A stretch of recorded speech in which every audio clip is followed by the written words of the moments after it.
In order to better understand how we can manage organisational contribution, we must first of all look closely at what we call the 4 phases of contribution and how they impact on an organisation. To begin with, in phase 1, a contribution can actually be a negative one.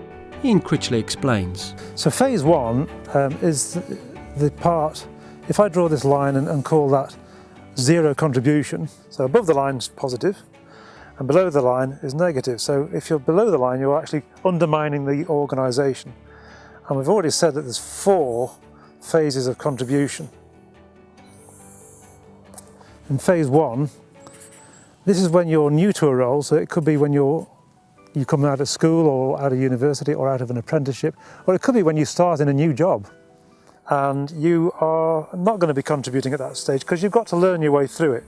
But as time goes by, your contribution starts to go up and eventually you'll break even and start to make a small contribution.